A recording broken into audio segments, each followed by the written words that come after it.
merupakan suatu realitas. Bahwa tidak semua orang memandang perubahan sebagai kondisi yang menyenangkan. Perubahan dapat menimbulkan perasaan stres dalam diri orang yang mengalaminya. Perasaan tertekan yang memicu orang untuk menyalahkan dan menuduh Tuhan bahwa Tuhan telah bersikap tidak setia. Tetapi bila kita menyadari bahwa tidak semua perubahan dapat dihindari dan selama-lamanya Tuhan tidak pernah berubah serta tidak semua perubahan bermakna negatif, maka kita dapat menghadapi perubahan dengan sikap yang konstruktif. Sehingga sebaliknya dari hidup yang pesimis, kita dapat menyongsong masa depan dengan penuh pengharapan serta hidup dengan membawa atmosfer yang positif. Bapak Ibu Saudara sekalian, selamat datang di ibadah Gereja Kristen Perjanjian Baru Fajar Pengharapan. Membangun relasi yang akrab dengan Tuhan adalah kunci jawaban atas doa-doa kita. Ikuti pertemuan doa Oasis yang diadakan setiap hari Rabu pukul 10 pagi secara onsite di Jalan Pasir Koja 58. Dan juga pertemuan doa kontemplatif setiap hari Kamis melalui kanal YouTube Doa Fajar Pengharapan yang dapat Anda ikuti di sepanjang hari. Saling membangun dan saling menguatkan adalah salah satu hal yang penting dalam pertumbuhan rohani kita. Kesan atau kelompok saling memperhatikan adalah sarana di mana kita dapat melakukan hal tersebut. Bila Anda belum terlibat di dalamnya, segera hubungi nomor yang tertera di layar agar pengurus kesan dapat membantu Anda. Beban dan pergumulan tidak dapat kita hindari, namun Tuhan selalu ada dan bersedia untuk menolong kita. Kirimkan beban doa Anda ke nomor WhatsApp 0811 841 765. Para pendoa gereja kita akan mendukung Anda dengan mendoakan setiap beban dan pergumulan Anda tersebut. Informasi dan pengumuman penting lainnya dapat Anda lihat dan ikuti di bagian menjelang akhir ibadah ini. Selamat beribadah.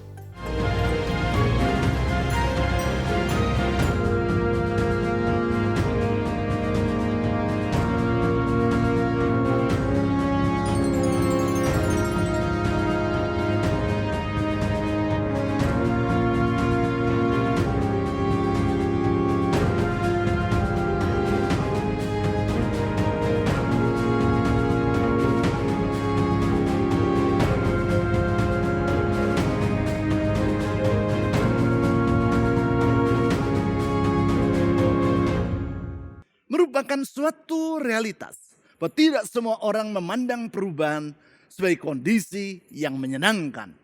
Karena pada dasarnya manusia adalah makhluk yang tidak terlepas dari kebiasaan. Sehingga perubahan acap kali dipandang sebagai gangguan atau interupsi terhadap pola kehidupan yang telah terbentuk dalam diri mereka. Sebagai contoh adalah perubahan letak tangan. Saya pernah mengajak saudara untuk melakukan eksperimen ini. Kalau saudara lupa terhadap hal itu, mari kita lakukan lagi eksperimen tersebut. Coba lipatlah tangan saudara di depan saudara seperti yang saya lakukan ini. Silakan saudara melakukannya. Sekarang, coba lihat tangan saudara yang mana yang ada di depan. Tangan kanan atau tangan kiri. Mungkin ada di antara saudara yang sama seperti saya, yaitu tangan kiri yang di depan. Namun tentu ada di antara saudara yang bukan tangan kiri, namun tangan kanan yang di depan. Jangan khawatir, ini masalah kebiasaan, tidak ada yang benar ataupun yang salah. Sekarang coba saudara ubah posisi tangan saudara. Yang semula tangan kiri di depan seperti saya, harap diubah menjadi tangan kanan yang di depan. Demikian juga saudara yang tangan kanan di depan, coba dibalik menjadi tangan kiri yang di depan. Sekarang apa yang saudara rasakan? Terasa nyaman? Tidak. Pada umumnya saudara akan merasa tidak nyaman. Kalau perubahan posisi lengan saat melipat tangan saja terasa tidak nyaman, apalagi dengan perubahan-perubahan yang lain.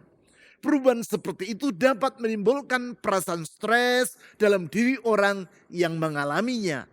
Perasaan tertekan yang kemudian akan memicu orang untuk melakukan blame game.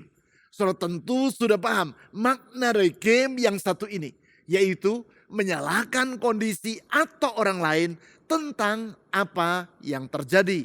Tentang hal itu, dalam salah satu artikel di jurnal Psychology Today, Kyle Killian, profesor pada bidang psikologi di Capella University, menulis sebagai berikut. When we encounter stressful situations, blaming is a common coping response. Ketika kita menghadapi situasi yang menekan, maka tanggapan yang umum adalah menyalahkan pihak yang lain.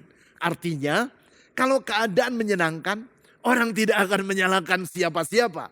Tetapi kalau menghadapi situasi yang tidak nyaman, termasuk yang menimbulkan perasaan stres atau menekan, maka orang tadi akan menyalahkan orang lain. Jadi contoh, orang yang fanatik terhadap kesebelasan sepak bola tertentu. Apabila dalam suatu pertandingan, kesebelasan kesayangannya itu menang, maka ia akan memuji-muji kehebatan para pemainnya, kekompakan mereka, serta kejituan strategi yang disusun oleh pelatihnya. Namun, bila kesebelasan yang menjadi favoritnya itu kalah, pada umumnya ia tidak menyalahkan para pemain kesayangannya, tetapi ia akan menyalahkan wasit yang memimpin pertandingan.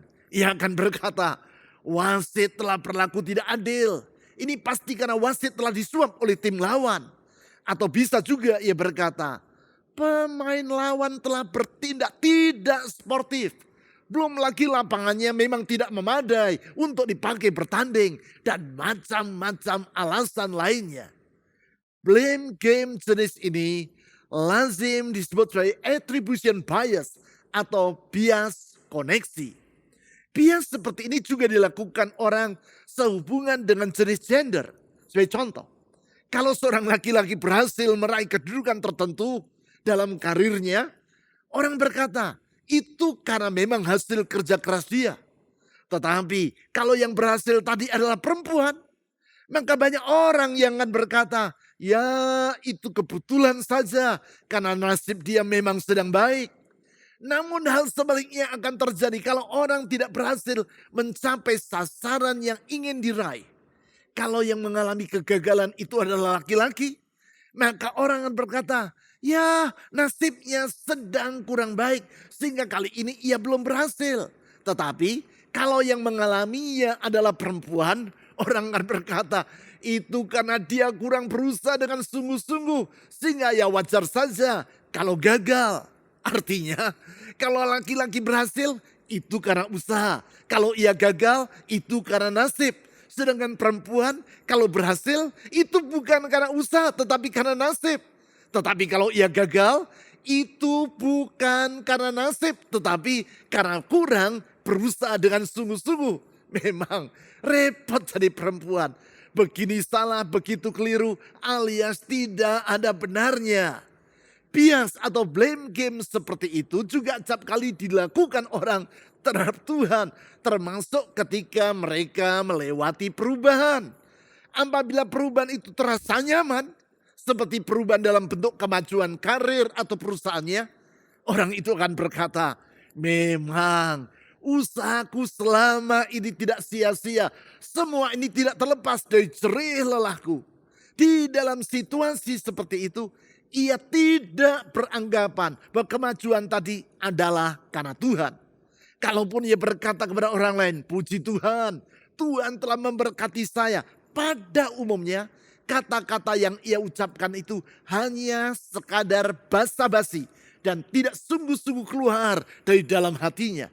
Buktinya, sesudah mengalami keberhasilan, ia tidak bersyukur kepada Tuhan dengan lebih giat melayani Tuhan atau yang semacam itu. Namun, kalau perubahan tersebut membuat dirinya merasa tidak nyaman, stres atau tertekan, apalagi kalau mengakibatkan ia terjerumus ke dalam keputusasaan, maka orang itu akan menyalahkan diri sendiri, menyalahkan lingkungan, dan terlebih lagi menyalahkan Tuhan. Tentang Tuhan ia akan berkata, mengapa Tuhan mengizinkan hal ini terjadi? Di manakah Tuhan dalam kesulitanku? Mengapa ia meninggalkan aku? Pernahkah saudara bersikap seperti itu kepada Tuhan? Kalau tadi saya berkata, repot jadi perempuan, begini salah, begitu keliru alias tidak ada benarnya. Hal yang sama juga berlaku untuk Tuhan. Repot jadi Tuhan. Seringkali Tuhan menjadi sasaran blame game ketika manusia mengalami keadaan yang tidak nyaman, termasuk ketidaknyamanan karena perubahan. Hal seperti itu juga beberapa kali diungkapkan oleh Daud dalam kitab Mazmur, termasuk di dalam Mazmur pasal 71. Dalam Mazmur yang merupakan kesatuan dan kelanjutan dari Mazmur pasal 70 tersebut, Daud mengemukakan perubahan yang ia alami, yaitu sehubungan dengan pertambahan usia yang ia lewati. Di tengah perubahan tersebut, Daud mendapati kesukaran yang ia hadapi, yaitu ancaman dari orang-orang yang memusuhi dirinya semakin bertambah. Keadaan ini membuat ia merasa gundah dan beranggapan bahwa Tuhan akan atau telah meninggalkan dirinya. Artinya, bila saat ini saudara sedang mengalami perasaan tidak nyaman sehubungan dengan perubahan keadaan yang sedang saudara lewati, dan saudara melakukan blame game atau bersikap bias terhadap Tuhan, yaitu dengan beranggapan bahwa Dia telah bersikap tidak peduli terhadap hidup saudara, maka pergumulan batiniah yang diutarakan oleh Daud dalam Mazmur pasal 71 ini perlu saudara baca dan renungkan. Karena dalam Mazmur ini Daud bukan hanya mencurahkan perasaannya, namun dengan inspirasi Roh Kudus ia juga menyampaikan jalan keluar yang ia tempuh guna mengatasi sikap negatif yang dapat melumpuhkan kehidupan tersebut. Saya anjurkan agar saudara membaca sendiri ayat-ayat dalam Mazmur pasal 71 dengan lengkap. Namun karena waktu kita yang terbatas, maka saya hanya membaca dan mengajak saudara untuk menelaah beberapa ayat saja dalam Mazmur tersebut. Kita mulai dengan membaca ayat 5 sampai 6 dan ayat 9 terlebih dulu. Mazmur pasal 71 ayat 5 sampai 6. Kemudian ayat 9. Sebab Engkaulah harapanku ya Tuhan, kepercayaanku sejak masa muda ya Allah. Padamulah aku bersandar sejak dari kandungan. Engkau telah mengeluarkan aku dari rahim ibuku. Engkau yang selalu kupuji-puji. Ayat 9. Janganlah membuang aku pada masa tuaku. Janganlah meninggalkan aku apabila kekuatanku habis. Sebagaimana yang telah saya utarakan tadi, Mazmur pasal 71 merupakan kesinambungan dari Mazmur 70 yang digubah oleh Daud. Apabila dalam Mazmur pasal 70, Daud memohon pertolongan Tuhan sehubungan dengan kesukaran yang ia alami, yaitu dalam bentuk orang-orang yang berniat jahat terhadap dirinya. Maka dalam Mazmur pasal 71, Daud mengemukakan kepada Tuhan pergumulan batiniah yang ia alami sehubungan dengan perubahan yang ia lewati. Perubahan tersebut adalah dalam bentuk pertambahan usianya. Di saat itu ia merasa bahwa Tuhan meninggalkan dirinya. Dengan menelaah ayat-ayat dalam Mazmur pasal 71 ini, kita dapat menarik pelajaran. Pada saat menghadapi perubahan, yaitu perubahan dalam bentuk apapun juga, tidak hanya sebatas perubahan usia seperti yang dialami oleh Daud, kita perlu menyadari bahwa yang pertama, tidak semua perubahan dapat dihindari. Saya ulangi, di saat menghadapi perubahan, kita perlu menyadari bahwa yang pertama, tidak semua perubahan dapat dihindari. Sebagaimana layaknya berbagai faktor lainnya dalam kehidupan manusia, ada perubahan-perubahan yang dapat kita hindari, yaitu karena perubahan tersebut merupakan buah dari keputusan kita. Namun ada juga perubahan-perubahan yang terjadi bukan karena keputusan kita, sehingga tidak dapat kita elakkan. Sebagai contoh adalah perubahan kota tempat tinggal. Dalam kasus tertentu, perubahan seperti itu bukan karena keinginan atau pilihan saudara, yaitu karena saudara adalah anak seorang anggota TNI. Sebagai layaknya seorang anggota TNI, orang tua saudara tentu akan berpindah-pindah wilayah tugas. Bagi orang tua saudara, perpindahan wilayah tugas secara berkala ini sudah ia ketahui sejak ia melamar sebagai anggota TNI. sehingga merupakan konsekuensi dari karir yang ia pilih. Namun tidak demikian halnya bagi saudara. Kalau saudara menjadi anak seorang anggota TNI, hal itu bukan karena pilihan saudara. Sehingga perubahan kota tempat tinggal tadi bukanlah karena keinginan atau pilihan saudara. Masih banyak perubahan-perubahan lain yang semacam itu. Perubahan situasi ekonomi yang terjadi di dunia, perubahan budaya yang terjadi di dalam masyarakat, termasuk perubahan usia seperti yang dialami oleh Daud dan semua orang, merupakan perubahan yang tidak dapat dihindari.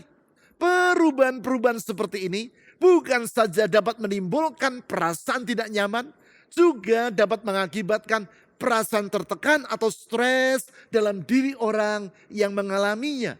Membaca Mazmur pasal 71 ayat 9 tadi, kita dapat menangkap perasaan gelisah dan tertekan atau stres dalam diri Daud. Di ayat 5 sampai 6 dan ayat 9 yang telah kita baca tadi, ia berkata sebagai berikut. Sebab engkaulah harapanku ya Tuhan, kepercayaanku sejak masa muda ya Allah. Padamulah aku bersandar sejak dari kandungan. Engkau telah mengeluarkan aku dari rahim ibuku. Engkau yang selalu kupuji-puji. Ayat 9. Janganlah membuang aku pada masa tuaku. Janganlah meninggalkan aku apabila kekuatanku habis. Di ayat 5 dan 6, Daud mengemukakan bahwa sejak ia berada dalam kandungan ibunya dan ketika ia dilahirkan dan di masa ia berusia muda, dirinya selalu bersandar kepada Tuhan. Sedangkan di ayat 9 ia berkata, sekarang ketika ia memasuki usia tua, ia merasa Tuhan membuang dan meninggalkan dirinya. Ini merupakan suatu simptom atau gejala yang nampak pada orang yang mengalami perasaan tertekan atau stres. Memang seperti yang saya kemukakan tadi, suatu perubahan, apalagi kalau perubahan itu terjadi bukan karena pilihan kita, dapat mengakibatkan rasa stres. Hal itu terlihat dalam penelitian yang dilakukan oleh Thomas Holmes, seorang profesor jurusan psikiatri pada Western Michigan University, dan Richard H. Rahi, seorang psikiater Angkatan Laut Amerika Serikat. Pada tahun 1970, mereka berdua melakukan penelitian tentang tingkat stres yang dialami oleh orang di pelbagai macam perubahan kehidupan mereka. Kemudian mereka berdua menyusun peringkat dari stres yang terjadi pada perubahan-perubahan tersebut. Hasil penelitian itu kemudian disebut sebagai the Holmes and Rahi Stress Scale. Menurut penelitian tadi, tingkat stres yang tertinggi dialami orang ketika pasangan hidupnya meninggal dunia. Peringkat yang kedua adalah ketika terjadi perceraian. Kemudian agak di tengah adalah ketika orang memasuki masa pensiun. Itu adalah peringkat stres untuk orang yang sudah menikah atau lanjut usia. Bagaimana dengan orang yang masih muda atau belum menikah?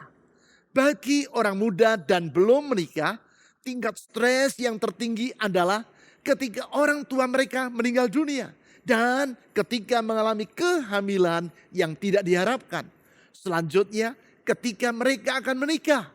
Lalu tingkat stres yang agak di tengah adalah ketika mereka mengalami putus cinta. Tentu dalam hal ini pengaruh dari latar belakang budaya masing-masing orang akan ikut menentukan. Namun yang pasti tidak dapat disangkali bahwa perubahan akan mengakibatkan perasaan resah, tidak nyaman dan stres bagi orang yang melewatinya. Terlebih lagi bila perubahan tersebut adalah tentang hal yang tidak mereka inginkan. Coba bayangkan kalau perubahan kehidupan yang diinginkan dan direncanakan seperti pernikahan, perpindahan tempat kerja, atau perpindahan tempat tinggal saja dapat mengakibatkan stres. Apalagi kalau perubahan itu berkenaan dengan hal-hal yang tidak diinginkan. Oleh karena itu, dikala kita menghadapi perubahan, yang pertama kita harus menyadari bahwa ada perubahan yang tidak dapat kita hindari. Seperti misalnya pertambahan usia, perpisahan dengan orang yang kita kasih karena ia meninggal dunia, mau tidak mau pasti akan terjadi. Artinya setiap orang harus siap untuk menghadapinya. Lebih lanjut, yang kedua, di saat menghadapi perubahan, kita perlu menyadari bahwa selama-lamanya Tuhan tidak pernah berubah. Saya ulangi, saat menghadapi perubahan, kita perlu menyadari bahwa yang kedua, selama-lamanya Tuhan tidak pernah berubah. Hal inilah yang membedakan antara Allah dengan manusia. Apabila manusia disadari ataupun tidak dalam banyak hal terus-menerus mengalami perubahan, maka tidak demikian halnya dengan Allah. Adalah suatu kenyataan bahwa kita sebagai manusia terus-menerus dalam keadaan berubah. Sebagai contoh, adalah tubuh jasmania kita. Tubuh kita ini terdiri dari bermiliar-miliar sel. Setiap hari ada sekian juta sel dalam tubuh kita yang mati dan digantikan dengan sel yang baru. Selama kita hidup, hal itu terjadi setiap hari tanpa henti. Sehingga sekian juta sel yang ada pada tubuh kita di minggu yang lalu, sekarang sudah tidak ada lagi. Dan telah digantikan dengan sel yang baru. Demikian pula, sekian juta sel yang sekarang ada pada tubuh kita, kemarin belum ada. Dan baru ada pada hari ini. Dengan kata lain, tubuh kita bersifat kontemporer dan terus membarui diri. Hanya nanti, yaitu sudah kita meninggal dunia, di saat itu tidak terjadi lagi pergantian sel pada tubuh kita. Ketika itu yang terjadi adalah sel-sel tubuh kita melapuk. Sampai pada akhirnya sebagian besar dari tubuh kita akan musnah. Tetapi tidak demikian halnya dengan Tuhan. Ia tidak pernah melapuk. Tuhan tidak pernah berubah. Tuhan tetap untuk selama-lamanya. Atau dalam bahasa Inggris, Tuhan adalah pribadi yang immutable. Tidak pernah berubah alias abadi. Hal tersebut antara lain ditulis di dalam Maleakhi pasal 3 ayat 6 dan Ibrani pasal 13 ayat 8. Tuhan tidak pernah berubah. Ia tetap sama, baik kemarin maupun hari ini dan sampai selama-lamanya. Sehingga bila dalam Mazmur pasal 71 ayat 5 sampai 6 tadi, Daud berkata bahwa Tuhan dapat ia andalkan sejak ia masih berada dalam kandungan ibunya. Dan ketika ia dilahirkan dari rahim ibunya, maupun pada masa Daud berusia muda, maka di masa usia tuanya pun sesungguhnya Tuhan tetap dapat diandalkan. Tuhan tidak hanya dapat diandalkan ketika Daud masih berupa bakal anak, atau ketika ia baru saja dilahirkan, ataupun ketika di masa remaja, yaitu ketika Daud memutuskan untuk menghadapi Goliat, perwira orang Filistin yang bertubuh tinggi besar bagaikan raksasa itu. Di setiap musim kehidupan, sesungguhnya Tuhan senantiasa dapat diandalkan. Dengan kata lain, kita perlu menyadari bahwa terdapat perbedaan antara perasaan dan kenyataan.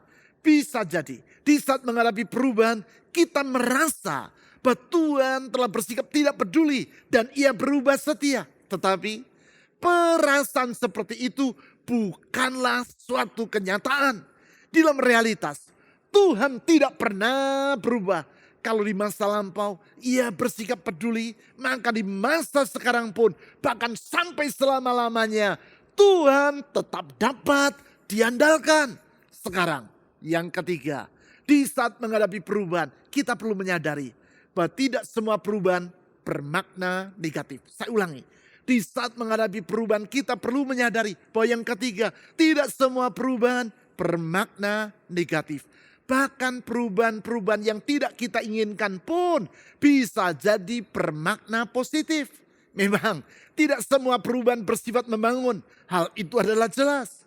Perubahan menjadi lebih pelit, lebih pendendam, lebih sombong. Jelas bukan perubahan yang bersifat positif. Demikian pula perubahan-perubahan yang terjadi sekitar kita. Seperti perubahan situasi keamanan dunia, perubahan dalam hal semakin sukarnya keadaan ekonomi, perubahan harga-harga barang yang semakin lebih mahal juga bukan hal yang bersifat konstruktif. Tetapi perubahan-perubahan seperti itu tidak harus mempengaruhi damai sejahtera dalam hati kita. Tentang hal tersebut, kita perlu mengingat kalimat yang diucapkan oleh Martin Luther, tokoh reformasi atau pembaruan gereja yang berasal dari Jerman dan yang hidup di abad ke-16 itu.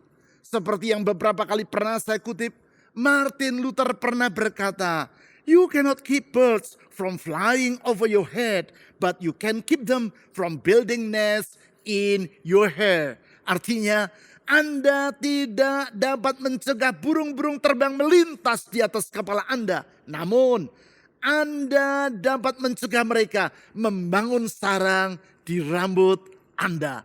Kalau burung ingin terbang melintas di atas kepala kita, dalam artian tertentu, memang kita tidak dapat mencegahnya. Ketika mereka terbang melintas, kita tidak dapat berbuat apa-apa. Namun lain halnya, bila burung-burung itu hinggap di kepala kita, membuat sarang di sana dan beranak pinak di kepala kita. Apabila hal itu terjadi, itu adalah karena kita yang mengizinkannya. Demikian pula dalam artian tertentu. Kita tidak dapat mengubah naik turunnya nilai tukar dolar Amerika terhadap rupiah.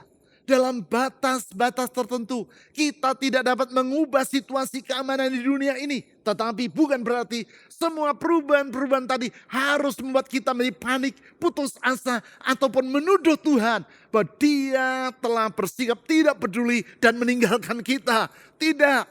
Di dalam semuanya ini, kita perlu menyadari bahwa bukan saja Tuhan tidak pernah berubah, juga perubahan yang kita alami tidak selalu berarti negatif. Untuk itu, kita perlu memandang perubahan yang kita alami dengan sudut pandang yang berbeda. Hal itulah yang dikemukakan oleh Daud di dalam Mazmur pasal 71 ayat 17 dan 18. Di ayat-ayat itu ia berkata sebagai berikut, "Ya Allah, Engkau telah mengajar aku sejak masa mudaku, dan sampai sekarang aku memberitakan perbuatanmu yang ajaib. Juga sampai masa tuaku dan putih rambutku, ya Allah. Janganlah meninggalkan aku, supaya aku memberitakan kekuatanmu kepada generasi kemudian, keperkasaanmu kepada semua orang yang akan datang." Di ayat 17 Daud berkata bahwa sampai sekarang, yaitu ketika ia tidak lagi berusia muda, ia tetap memberitakan perbuatan-perbuatan Tuhan yang ajaib.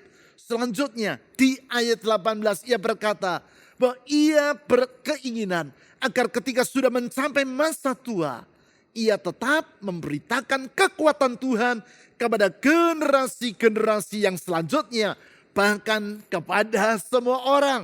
Artinya Daud memahami ketika ia sudah berusia lanjut pun hidupnya tetap dapat berguna asal Tuhan tetap menyertai dirinya. Dengan kata lain, ia menyadari bahwa sesungguhnya hanya karena penyertaan Tuhan barulah ia akan finishing well atau menyelesaikan kehidupan dengan baik.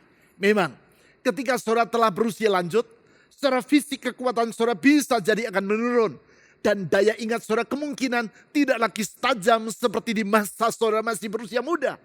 Namun bukan berarti dengan demikian maka hidup saudara tidak lagi berguna.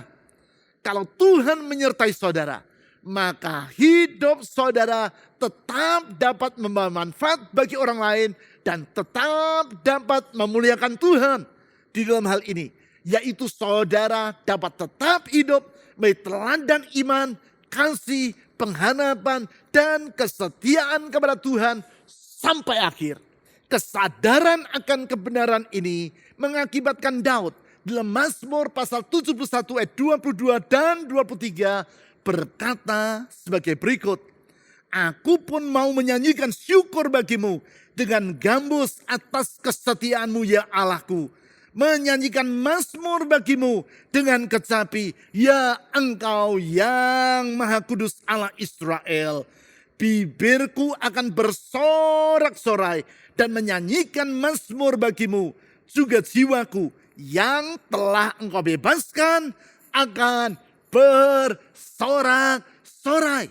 Dari perasaan ragu, bimbang dan putus asa, kesadaran bahwa Tuhan tidak pernah berubah ataupun melupakan dirinya, membuat hati Daud menjadi penuh dengan ucapan syukur dan puji-pujian kepada Tuhan.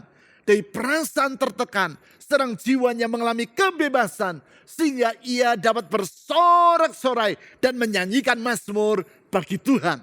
Dari hidup yang semula diwarnai dengan keluhan sehingga membawa atmosfer yang negatif, sekarang kesadaran dan keyakinan Daud akan kesetiaan Tuhan mengakibatkan ia dapat memandang ke depan dengan penuh pengharapan dan hidupnya membawa atmosfer yang inspiratif. Itulah hidup yang level up dan bukan level down. Itulah hidup yang semakin bermakna dan tidak semakin merosot. Di dalam keyakinan akan kesetiaan Tuhan tersebut, mari kita datang mengharap tatanya dengan membawa doa dan pengharapan kita kepadanya. Allah adalah gembala yang setia, yang di dalam kesetiaannya telah rela menyerahkan nyawanya bagi kita, kawanan dombanya, dengan berkorban sampai mati di kayu salib. Tuhan Yesus adalah sahabat yang setia dan yang tidak akan pernah meninggalkan kita. Seperti yang dikatakan dalam Ibrani pasal 13 ayat 8 tadi.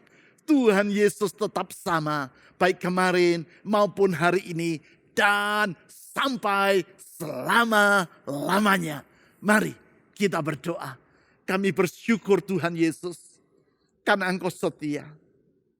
Engkau tidak pernah meninggalkan kami. Engkau tidak pernah melupakan kami di setiap keadaan. Bahkan termasuk ketika kami menghadapi dan mengalami perubahan. Termasuk perubahan yang tidak kami inginkan. Kami tetap percaya Tuhan tidak pernah tinggalkan kami. Bahkan di dalam penyertaan-Mu itu, kami dapat mengubah keadaan yang tadinya bersifat negatif menjadi penuh dengan makna, memberi arti yang baru. Yaitu kami percaya Tuhan tetap bekerja dalam hidup kami. Tuhan tetap bekerja dalam hidup kami. Dan itu yang memberi pengharapan bagi kami. Kesetiaan-Mu itu memberi jaminan bahwa kami memiliki hari depan.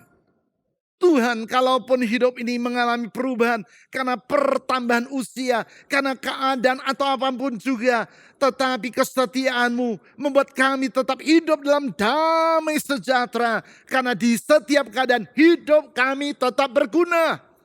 Hidup kami tetap dapat berguna. Karena Tuhan yang menyertai kami. Oleh karena itu satu hal yang saya mohon ya Tuhan. Sertai kehidupan anak-anak-Mu. Di setiap masa dan musim kehidupan. Sertai tuntun. Kalau Tuhan yang menyertai dan menuntun. Engkau yang menyediakan semua yang kami perlu. Engkau yang menyediakan jalan keluar di setiap keadaan. Ulurkan tangan kasih dan kesetiaan-Mu. Menjamah, memulihkan, memberikan pengharapan, menyembuhkan, dan menyediakan jalan keluar di setiap kesulitan. Karena Engkaulah pengharapan yang tidak pernah mengecewakan. Tuhan Yesus, Engkau tidak pernah mengecewakan. Kepadamu dan dalam nama-Mu kami telah berdoa. Amin.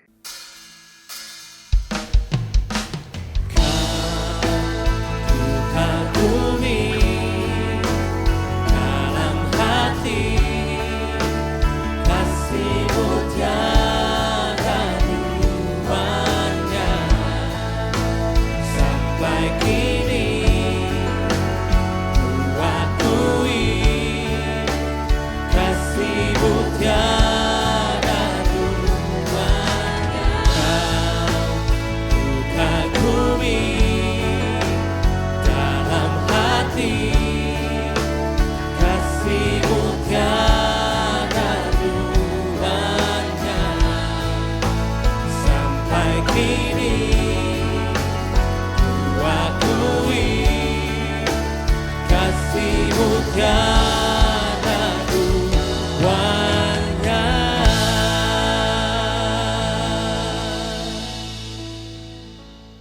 Berikut adalah beberapa informasi dan pengumuman penting dari gereja kita yang dapat Anda ikuti.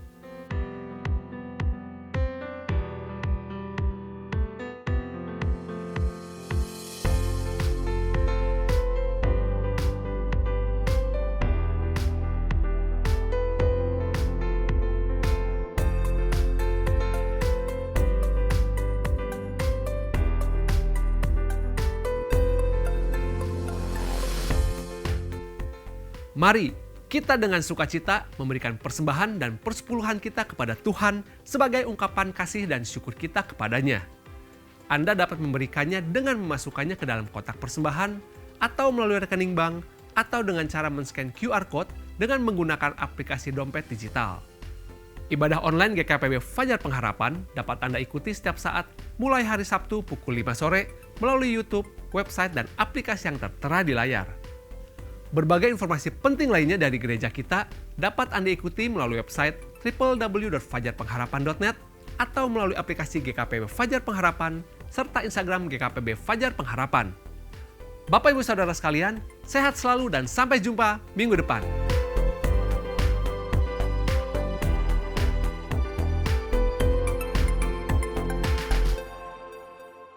Bapak Ibu Saudara sekalian, mari kita akhiri ibadah hari ini dalam doa. Mari kita berdoa. Bapa, kami mengucap syukur atas firman Tuhan yang telah disampaikan dan telah kami dengar. Ajar kami untuk dapat mengerti kehendak Tuhan dan melakukan firman-Mu di dalam kehidupan kami. Kami berdoa untuk jemaat-Mu di dalam gereja ini yang sedang dalam pergumulan, dan Tuhan berikan kesembuhan bagi jemaat yang sakit. Tuhan berikan keberhasilan bagi jemaat yang bekerja dan memiliki usaha. Dan Tuhan sertai berikan hikmat serta kepandaian bagi jemaat yang di dalam proses studi. Kami percaya Tuhan menjawab setiap kebutuhan dan menyertai kehidupan kami. Kami juga berdoa mengucap syukur atas persembahan yang telah dan akan kami berikan. Engkau melihat setiap hati dan memberkati setiap persembahan agar dapat digunakan untuk pekerjaan tangan Tuhan di tempat ini. Mari kita arahkan hati kita untuk menerima berkat dari Tuhan. Berkat dari Allah Bapa, kasih dari Tuhan Yesus Kristus, dan persekutuan dengan Roh Kudus akan menyertai kita semua dari hari ini sampai selama-lamanya. Tuhan akan menyertaimu dan menjadikanmu berhasil, dan lewat kehidupanmu, nama Tuhan dipermuliakan. Di dalam nama Tuhan Yesus, amin.